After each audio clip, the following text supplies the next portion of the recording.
So, Cindy, I want you to meet Barry, Yesenia, and Isaac.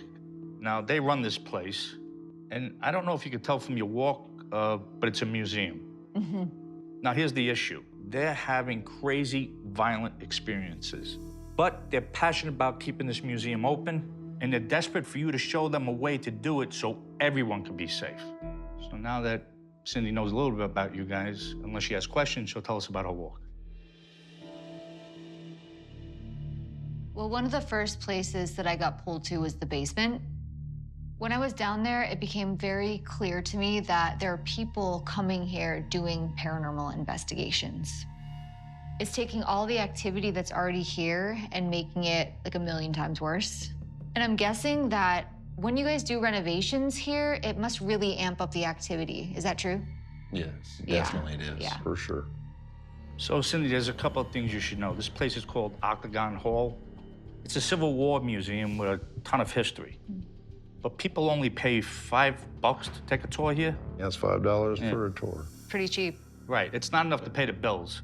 So to keep the doors open here, they allow paranormal investigators and ghost hunters to come in.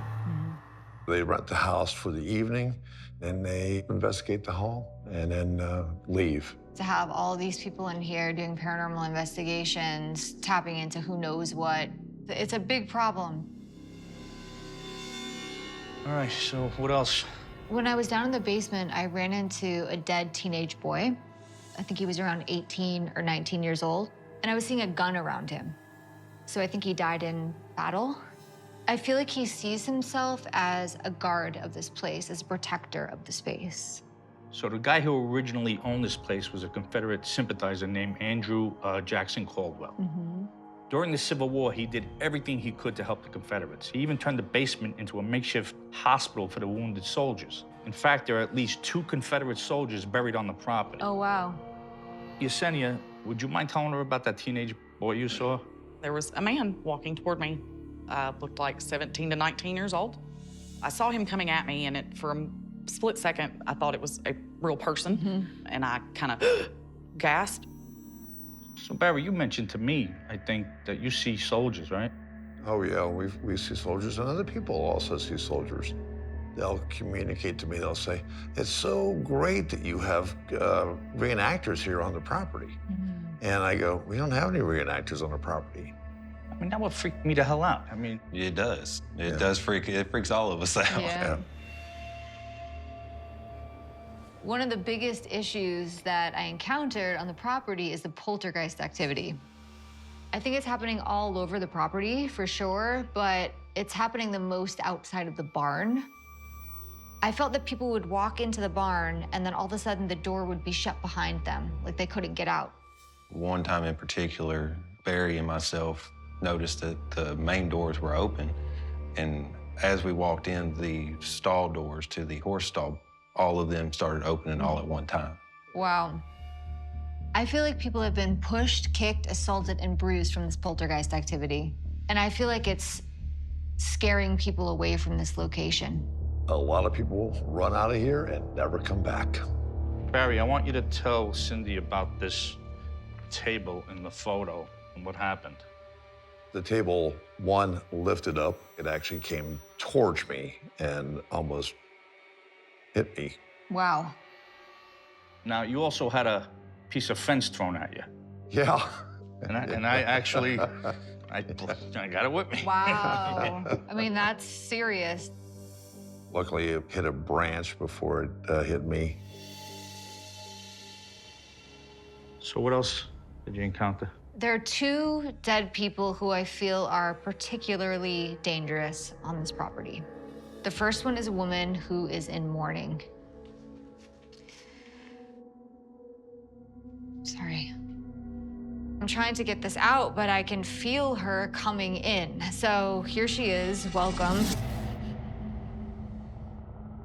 So I feel like she lived on the property, and I was picking up something around the 1800s. I feel like she was mourning the loss of her husband. She gets really angry when she feels like people aren't telling the truth about her life, when people are getting her story wrong. And I felt that she was really sick before she died. I think she lived into her 80s. You all right? Yeah, it was crazy though. It's like the second I started talking about her, I started to really get a little bit dizzy. I could feel her. And I don't know about all of you, but to me, the person Cindy is describing sounds a lot like Harriet Morton. Yes. That's exactly what I was thinking. Now, let me back it up a bit. Once this 8-sided house was built, Caldwell's time on the land was short and tragic, basically. In 1851, his first wife, Elizabeth, died at the age of 21. I said that name, actually, in the investigation. Man, I keep hearing Elizabeth, Lizzie, something like that. Well, there's definitely Elizabeth here. 5 months later, Andrew's 1-year-old son broke his neck on the staircase. Oh, my God. And died. Now, Harriet Morton comes into the picture in 1855 when she becomes Andrew's second wife. Now, they had 7 kids together. So during the war, Andrew invited Confederate soldiers to hide out in the building, but then the Union soldiers came here looking for them. Now, Harriet had a lot of fight in her and got into it with the Union soldiers. They retaliated by chopping her hand off. Oh, my God. Now, this is Wow. both Andrew and Harriet in this photo. You'll see right there, Wow. the wooden hand. You wonder why they look miserable, right? Now, right after the war in 1866, Andrew died of typhoid, and he was only, what, 47 when he young. died? 7 years old. Now, picture this. Harriet was left to run the farm all by herself. She's disabled, one hand, right? Yeah. She never remarried and worked these fields for 50 years.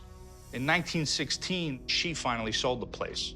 You said the woman you saw was in her 80s. Now, in 1920, Harriet died at the age of 92 of pneumonia.